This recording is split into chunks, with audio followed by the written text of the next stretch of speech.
ବାସ୍ତୁଶାସ୍ତ୍ର ଅନୁସାରେ ଘରେ dressing table କେଉଁ ଦିଗରେ ରଖିବେ ବା ଦର୍ପଣ କେଉଁଠି ଲଗେଇବେ, କେଉଁ ଦିଗରେ ଲଗେଇବା ଆମ ପାଇଁ ଶୁଭପ୍ରଦ। ଆସନ୍ତୁ ଜାଣିବା ଏହି ଭିଡ଼ିଓ ମାଧ୍ୟମରେ। ନମସ୍କାର, ମୁଁ ମନୋଜ ଦାସ, ସ୍ୱାଗତ ଆପଣମାନଙ୍କୁ ଆଜିକାର ଏହି ଭିଡ଼ିଓରେ। ଡ୍ରେସିଂ ଟେବୁଲ ବା ଦର୍ପଣ ନିହାତି ଭାବରେ ଆମ ସମସ୍ତଙ୍କର ଜରୁରୀ। ଯଦି ଡ୍ରେସିଂ ଟେବୁଲରେ ମିରର ଆଜ୍ଞା ଲାଗିବନି, ଦର୍ପଣ ଲାଗିନଥିବ, ତାହେଲେ କେଉଁଠି ନା କେଉଁଠି ଆପଣଙ୍କର ତାହା ବୋଧହୁଏ ଦରକାର ହେବନି। ଯେହେତୁ ଦର୍ପଣ ଆମର ସମସ୍ତଙ୍କର ଅତି ଜରୁରୀ, ତା ବିନା ଆମେ କହିବାକୁ ଗଲେ ଚଳିପାରିବାନି। କାହିଁକିନା ଆପଣମାନେ ତା ବିନା ତ ରେଡ଼ି ହେଇପାରିବେନି, କୁଆଡ଼େ ଯାଇପାରିବେନି। ଯିବା ପୂର୍ବରୁ ନିହାତି ଭାବରେ ତ ଟିକେ ଦେଖିବେ ନା, ନିଜକୁ ଦେଖିବେ କେମିତି ଅଛନ୍ତି ଆପଣ, କେମିତି ଦେଖାଯାଉଛନ୍ତି। ଏବଂ ଖାସ୍ କରିକି ଯଦି ମହିଳାମାନଙ୍କ କଥା କହିବା, ତାଙ୍କର ଏଇଟା ତ ନିହାତି ଭାବରେ ଜରୁରୀ।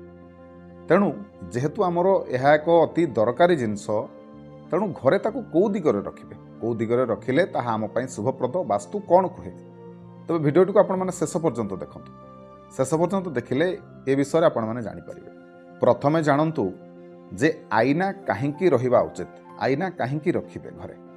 ଦେଖନ୍ତୁ, ଯଦି ଆଇନା ବା ଦର୍ପଣ ଆପଣମାନେ ଘରେ ରଖୁଛନ୍ତି, ତାହେଲେ ତାହା ଆପଣଙ୍କୁ ସକାରାତ୍ମକ ଏନର୍ଜି ଦେଇଥାଏ ବା ପଜିଟିଭ୍ ଏନର୍ଜି ଆପଣଙ୍କ ଭିତରେ ବଢ଼ିଥାଏ, ଆପଣଙ୍କ ଭିତରେ ଗୋଟେ ଆତ୍ମବିଶ୍ୱାସ ବୃଦ୍ଧି ପାଏ।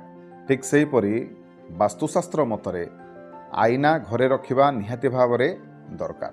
ଏବଂ ଆଇନା ପାଖରେ ଏମିତି ଏକ ଶକ୍ତି ଅଛି ଯାଦ୍ୱାରା କି ସେ ଧନ ସମ୍ପତ୍ତିକୁ, ବୈଭବକୁ ଆକର୍ଷିତ କରିଥାଏ। କେତେକାଂଶରେ ମଧ୍ୟ ଆଇନା ବାସ୍ତୁଦୋଷକୁ ବି ନଷ୍ଟ କରିଥାଏ, କିନ୍ତୁ ଏହା ସଠିକ୍ ଦିଗରେ ରହିବା ଆବଶ୍ୟକ। ମନେ ରଖନ୍ତୁ, ଯଦି ଏହା ଆପଣଙ୍କର ଭୁଲ ଦିଗରେ ରହିଲା, ଯଦି ଏହାକୁ ଭୁଲ ଦିଗରେ ଆପଣମାନେ ଲଗେଇଲେ, ତାହେଲେ କ'ଣ ହେବ ନା ଆପଣଙ୍କ ଘରେ ବାସ୍ତୁଦୋଷ ଉତ୍ପନ୍ନ ହେବ, ଆପଣଙ୍କ ଘରେ ସ୍ୱାସ୍ଥ୍ୟ ସମସ୍ୟା ଦେଖାଦେବ, ଆପଣଙ୍କର ଘରେ ନକାରାତ୍ମକ ଶକ୍ତିର ପ୍ରଭାବ ବୃଦ୍ଧି ପାଇବ।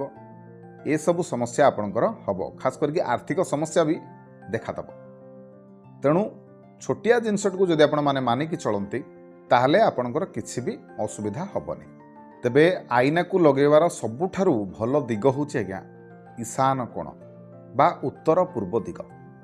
ଏଇଠି ଆପଣମାନେ ଆପଣଙ୍କର ଘରର ମିରର ରଖନ୍ତୁ, ଦର୍ପଣ ଲଗାନ୍ତୁ ବା ଡ୍ରେସିଂ ଟେବୁଲ ଏଇଠି ରଖନ୍ତୁ, ଯାହାକି ଆପଣଙ୍କୁ ଫାଇଦା ଦେବ। ଯଦି ଏଇ ଦିଗରେ ଆପଣମାନେ ଆଇନା ଲଗାଇବେ, ଡ୍ରେସିଂ ଟେବୁଲ ରଖିବେ, ତାହେଲେ କ'ଣ ହୁଏ ନା ଏହା ମା ଲକ୍ଷ୍ମୀଙ୍କୁ ବି ଆକର୍ଷିତ କରିଥାଏ, ଯାଦ୍ୱାରା କି ଆପଣମାନେ ଲାଭବାନ ହୋଇଥାନ୍ତି। ତେବେ ଆପଣମାନେ ଯଦି ଚାହିଁବେ ଆପଣଙ୍କର ଉତ୍ତର ଦିଗରେ ନଚେତ୍ ପୂର୍ବ ଦିଗରେ ମଧ୍ୟ ଆପଣଙ୍କର ସୁବିଧା ଅନୁସାରେ ଦର୍ପଣକୁ ଲଗାଇ ପାରିବେ।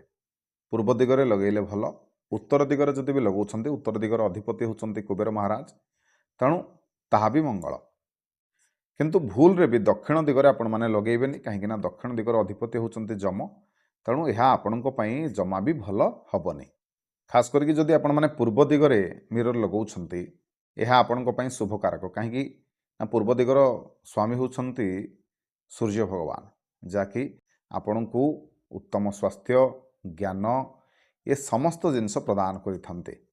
ଆଉ ଗୋଟେ କଥାରେ ମଧ୍ୟ ଧ୍ୟାନ ରଖିବେ ଯେ ଆପଣଙ୍କର ବେଡ୍ ଯେଉଁଠି ପକାଇଛନ୍ତି, ଯେଉଁମିତି ଶୋଉଛନ୍ତି, ସେଥିପ୍ରତି ନିହାତି ଭାବରେ ଧ୍ୟାନ ଦେବେ, ଯେମିତି ଶୋଇବା ସମୟରେ ଆପଣଙ୍କର ଡ୍ରେସିଂ ଟେବୁଲର ମିରରରେ ଆପଣମାନେ ନିଜକୁ ନ ଦେଖନ୍ତି।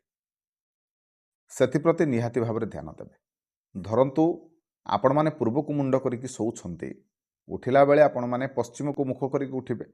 ଯଦି ପଶ୍ଚିମ ପଟ କାନ୍ଥରେ ଆପଣମାନେ ଡ୍ରେସିଂ ଟେବୁଲ ଲଗାଉଛନ୍ତି ବା ମିରର ଲଗାଉଛନ୍ତି, ତାହେଲେ କ'ଣ ହେବ, ଉଠିବା ମାତ୍ରେ ଆପଣମାନେ ନିଜ ପ୍ରତିଛବିକୁ ଦେଖିବେ ବା ବେଡ୍ରୁ ଶୋଇ ବି ଆପଣମାନେ ନିଜକୁ ଦେଖିବେ, ଯାହାକି ଜମା ବି ଭଲ ନୁହଁ। ସବୁଠାରୁ ଭଲ କ'ଣ ହେବ, ତେବେ ସବୁବେଳେ ଚେଷ୍ଟା କରିବେ, ଯଦି ବି ଆପଣମାନେ ପୂର୍ବପଟକୁ ମୁଣ୍ଡ କରିକି ଶୋଉଛନ୍ତି ଆଉ ପୂର୍ବପଟରେ ମିରର ଲଗାନ୍ତି, ଧ୍ୟାନ ରଖିବେ ଯେମିତି ବେଡ୍ରୁ ଟିକେ ଛାଡ଼ିକି ଲଗାଇବେ, ଯେମିତି ଶୋଇଥିବା ଅବସ୍ଥାରେ, ବେଡ୍ରେ ଥିବା ଅବସ୍ଥାରେ ଆପଣମାନେ ନିଜକୁ କେବେ ବି ନ ଦେଖିପାରନ୍ତି। ତେବେ ଆଉ ଗୋଟିଏ କଥା, ଯେଉଁଠି ବି ଆପଣମାନେ ଦର୍ପଣ ରଖିଛନ୍ତି, ଆଇନା ରଖିଛନ୍ତି, ତା ଉପରେ ଖଣ୍ଡେ ପରଦା ପକାଇବାକୁ ଚେଷ୍ଟା କରିବେ। ଯେତେବେଳେ ଆପଣଙ୍କର ଦରକାର ପରଦାକୁ ହଟେଇବେ, ବ୍ୟବହାର କରିବେ, ବାକି ସମୟରେ ପରଦା ପଡ଼ିଥିଲେ ମଧ୍ୟ ଭଲ। ତେବେ ଆଶା କରୁଛି ଆଜିକାର ଏହି ଭିଡ଼ିଓଟି ଆପଣମାନଙ୍କୁ ନିଶ୍ଚୟ କିଛି ନା କିଛି ଜ୍ଞାନ ଦେଇପାରିଥିବ। ଯଦି ଭିଡ଼ିଓ ଭଲ ଲାଗିଥାଏ ତେବେ ଭିଡ଼ିଓକୁ ଲାଇକ୍ କରିବେ, ସେୟାର କରିବେ, ଚ୍ୟାନେଲକୁ ସବସ୍କ୍ରାଇବ୍ କରିବେ। ରହିଲି, ଜୟ ଜଗନ୍ନାଥ, ଜୟ ମା ମହାଲକ୍ଷ୍ମୀ।